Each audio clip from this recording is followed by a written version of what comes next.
Hello and welcome to the Machinist News Network. I'm Deirdre Kaniewski. According to the Department of Labor, about 14 Americans die on the job every day from causes that are entirely preventable. That's 14 reasons why so many are working to see that House Resolution 5663 becomes law.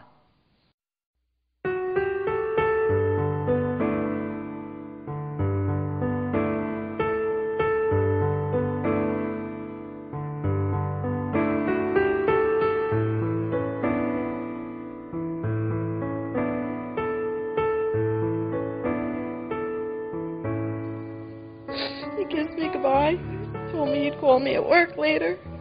He kissed Jennifer goodbye.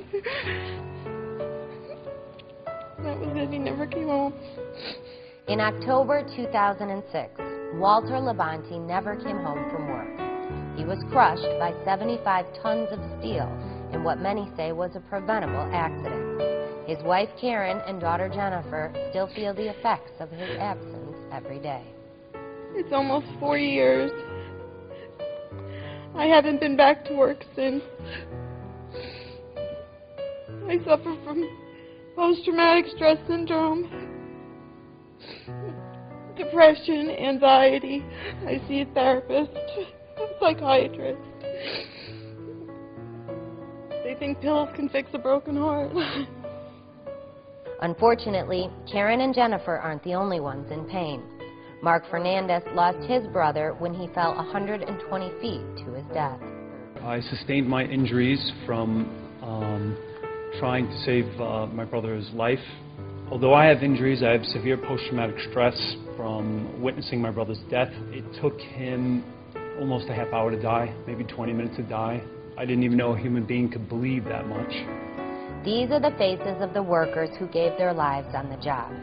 It's a campaign spearheaded by a community of people called the United Support and Memorial for Workplace Fatalities. It's an advocacy and support group comprised of workers, some who have been hurt on the jobs themselves, and the family members of the victims. Their message is simple and powerful. A day at work should not be a tragedy. I cannot think of any career in the U.S. where 14 fatalities per day would not make global news. If 14 American soldiers were dying every day, there would be a national uproar. The same with teachers, airline workers, law enforcement agents, or healthcare professionals. But it is accepted, and the world goes on at a rate of over 5,000 construction fatalities per year and over 9 million injuries. This group is fighting for the passage of House Resolution 5663, called the Minor and Safety Health Act of 2010. Although the name might be misleading, the resolution would strengthen worker protections by increasing criminal and civil penalties for companies who knowingly put their workers in harm's way, intensifying whistleblower provisions, and giving family members of the deceased more information and access to ongoing investigations. I think any law that will prevent an American worker from dying is a good law. Overall, this legislation would give OSHA the tools needed to better do its job.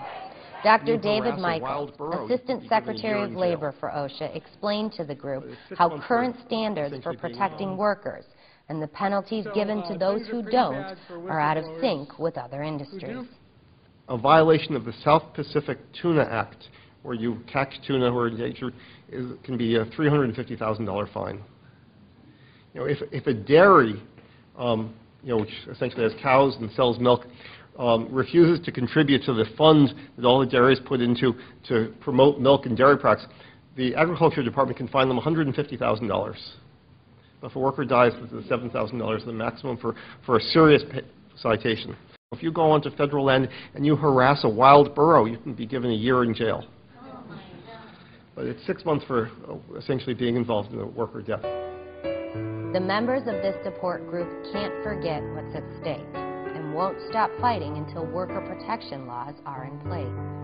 It's not acceptable for workers to die on the job from preventable accidents. It's not tolerable that 14 workers lose their lives every day. And the people in this room pledge to make sure these faces make a difference. But these are our family members. These are their faces, their experiences. They all have a story.